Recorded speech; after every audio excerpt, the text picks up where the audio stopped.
Scorpina, deadly, sexy, and a total waste of time.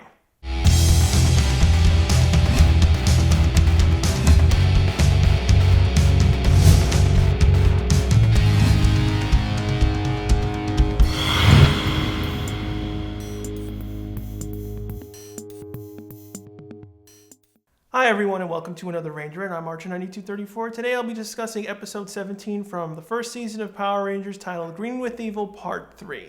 Now for the most part this episode is adapted from episode 19 of Jew Rangers, however only the Scorpina part was adapted. Now everything else in the episode is American made only. Now the episode resumes right where we left off from part 2, and we see that Goldar is still, taunting Jason and finally preparing him to actually fight Jason and kill him. Which is kind of why I complained about the subtitle of the episode for part 2 called Jason's Battle.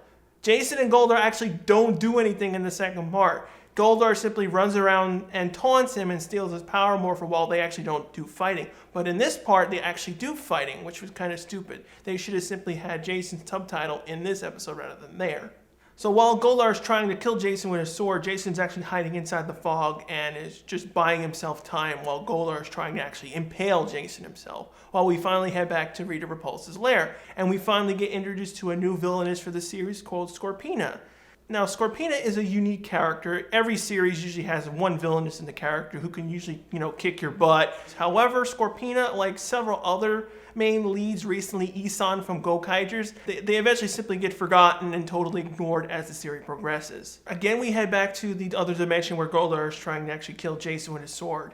And the thing that always bugged me about this scene is while Goldar is trying to actually kill Jason, and Jason is actually kind of being smart and hiding in the fog, why doesn't Goldar actually just use his wings to actually blow away the fog? At this point in time, Goldar actually still has access to his wings. Rita didn't take them away, Zed didn't take them away, so he could have used the wings to blow the smoke away, and he would have just been an easy kill. It always felt wrong that Goldar is trying to impale Jason, and he just looks so stupid trying to do it like that. Eventually we head back to the command center, and we see that the command center is still in bad shape, but it's much better off since part 2, and we find out that they finally have a lock on Zordon, but unfortunately the signal is too weak, and unfortunately it keeps getting disconnected. So of course the Rangers still don't know where Zordon is, they still don't have any info on the Green Ranger, and everyone is still confused. However, luckily enough, Billy has finally restored the communications on the communicator and the teleporting sequence. However, since everything is still badly damaged in the computer, they have to simply operate everything manually. So while Billy is trying to locate Jason on the computers and teleport him out of the alternate dimension, Kimberly decides to go to the juice bar and ask around to see if anyone has seen Jason and whatnot. And of course, as usual, Bulkus will butt in and simply asks, "Sure, we'll help you look for Jason, but we want a kiss from you." And of course, Kimberly and Ernie are totally like, this is totally wrong. And what's shockingly though is that Kimberly actually agrees to actually kiss Skull. But luckily enough, Kimberly thought ahead and simply let Skull go and kiss Bulk on the face, and they simply, as usual, argue with each other and simply run out of the juice bar. Just before Kimberly decides to leave the juice bar, she tells basically Ernie, just look out for Jason. If you see us, tell us.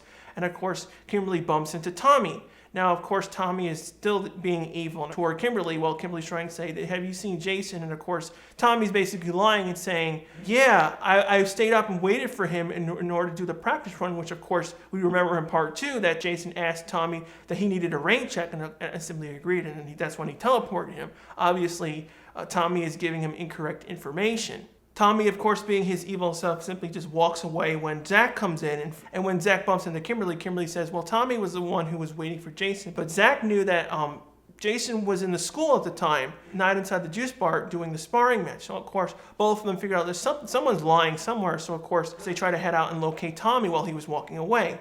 As usual, Rita's spying on the Rangers with her telescope and is basically getting word, they might catch on that he's the evil Green Ranger, so I better distract them with putties. What's weird about the scene, though, is that Goldar's voice comes out of nowhere and starts talking to Rita.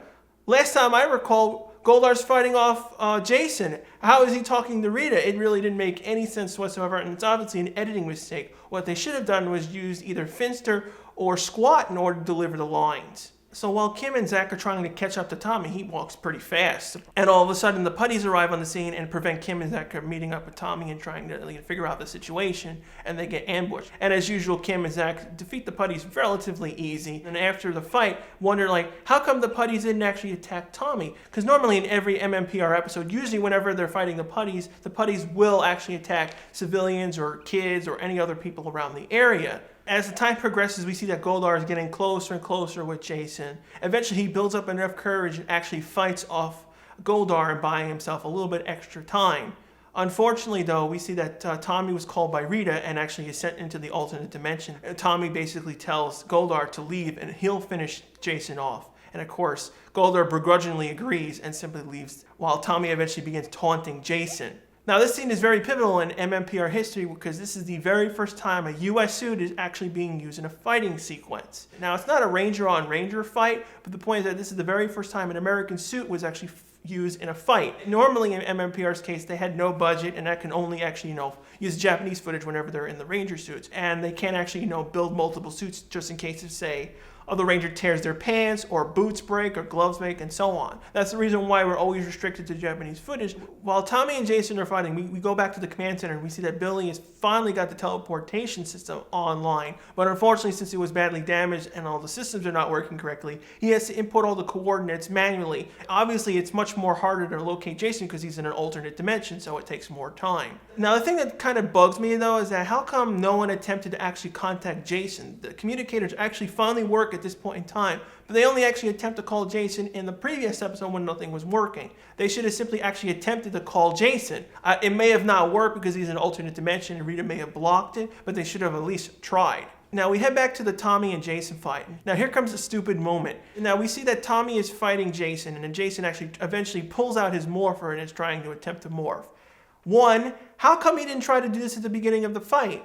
2, where did he get his power morpher? The last time we ever saw the power morpher, it was kicked out of his hand and dropped on the floor, and we never saw Jason actually try to pick it up. I assume this was either a cut scene or something just weird happened that they just forgot about it. Eventually, Tommy finally summons the evil sword again, and of course is ready to finally kill Jason. He has his arms pinned down with the power morpher, and Jason has no place to go. Fortunately enough, Jason finally gets teleported out of the dark dimension at the last minute. Although I do like to nitpick on one little aspect, the teleportation sequence was completely different. Normally the teleportation effect with the Rangers is the streak coming on them and then them going up or landing. But in this case, Jason was on the floor, but then simply dissolved. Once Jason is finally recovered in the command center, of course, Jason, tries to give any information that he can about the Green Ranger. I hated this scene because specifically, how come Jason couldn't figure out that Tommy was the Green Ranger at this point in time? I know that Jason was turned around when Tommy, zapped him with his coin. But the problem is, it's just too easy. In order to teleport Jason, someone has to be physically there in order to use their abilities on him in order to get into the dark dimension. The only person who was there was Tommy. He should have simply figured it out. Eventually, we head back to Tommy in the dark dimension, and we find out Rita, of course, is totally pissed off that Tommy has failed. And of course, Tommy's saying, well, they teleported him. But of course, Rita is still blaming Tommy for his incompetence and actually told him to stay in the dark dimension.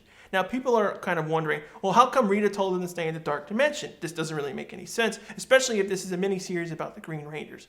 The reason why this happened was because of the Japanese footage. Now, the episodes that the Green with Evil arc is adapting are actually not multi-parters. What happened in the original Green Ranger episodes is that it was just a couple of episodes with Borai, and then he simply disappears, and they introduce Scorpina's character into the show. That's the reason why Tommy was forced to stay in the dark dimension, because the Green Ranger was not actually in the Japanese footage. This episode specifically featured Scorpina's character and Jew Rangers only. Now, while everyone is discussing the situation in the command center, we finally get a little bit of backstory of the character Scorpina. We see that she was locked away as long as 10,000 years like everyone else. And we also find out that Squat and Babu don't particularly like the character because obviously she just treats them as, idiots and simply abuses them. And eventually Rita finally sends Scorpina down to Earth in order to protect civilians and the Rangers.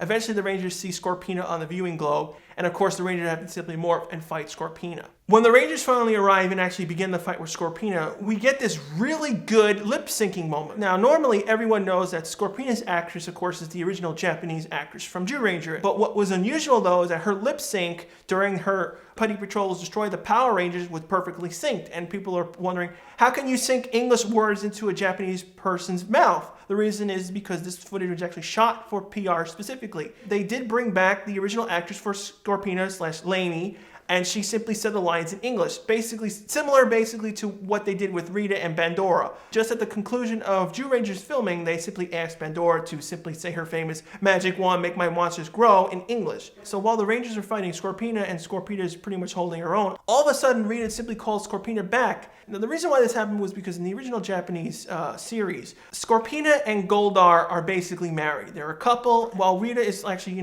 putting on her makeup and stuff, they're actually having a marital argument. And that's the reason why she simply returns for no apparent reason in the MMPR footage. They were just in a big argument, and Goldar was trying to tell her what to do, and she didn't want to listen, and of course Bandora had to break up the argument. That's the reason why it doesn't really make any sense in the American footage that she was called back for no apparent reason.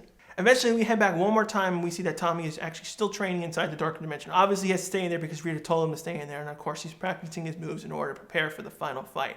Eventually, we head back to the command center, and of course, the Rangers are confused at the situation. Like, how come Rita is telling the Green Ranger not to appear? And then she brings out Scorpina, simply recalls them. Basically, she's probably trying to set up a plan for us in order and fall us into a trap. And unfortunately, though, the Rangers are actually correct, and we see that Rita actually sends Goldar down in order to attack the city. Now, for the people who originally never saw the episode when it originally aired, now there was a cutscene during the Jetix rebroadcasting. What happened was, when Goldar was sent down to the planet, we actually see him go into the city and actually destroy buildings. The reason why this was censored is because, again, the series was rebroadcast post 9/11, and again, everyone was too sensitive enough at that time, so we couldn't see buildings being destroyed and people's lives being endangered. That's the reason why if you watch the Jetix version in the early days, they go from Rita talking to all of a sudden the to be continued screen. They literally took out 30 seconds of footage. Now, overall, I have to give the episode a 3 out of 5. I mean, again, just like part 1 and part 2, it was a good episode, and of course, it's continuing the Green with Evil story. However, there were certain things that were stupid in the episode. One, Jason's battle, there was really no battle with Jason and Goldar, and very little fight with Jason and Tommy, so it really was never a battle. It felt awkward, it stretched it out too long, and they should have had that either done and over with or done something else. Another issue with the episode is Scorpina. We get introduced to a character pretty much out of nowhere. Even though this happens in the original Zyuranger episode, Zyurangers cared about Scorpina's character a little bit more so than MMPR. They still had their issues with the character because eventually she really didn't do anything, but at least her introductory episode was really good. Other things I really didn't like is that how does Jason get his power morpher back? It was out of his hand in the beginning, and then all of a sudden he has it, and how come he didn't morph? It was always a stupid excuse why we never actually saw Jason morph during his captivity inside the Dark Dimension. What do you guys personally think? Do you think this episode was really good because, again, we get an introduction to Scorpina? She's an interesting character, and of course we see how evil Goldar and Tommy are toward Jason. Or do you agree with me that the episode didn't really make sense at certain places? It had plot issues, and things were just confusing for the audience. Of course, leave your comments below on what you think on this episode, and of course leave your suggestions below on what future episodes you would like me to review. For next week's episode, I'll be continuing the review of Green with Evil Part 4. Thanks again for watching. I'll see you guys right back here next week.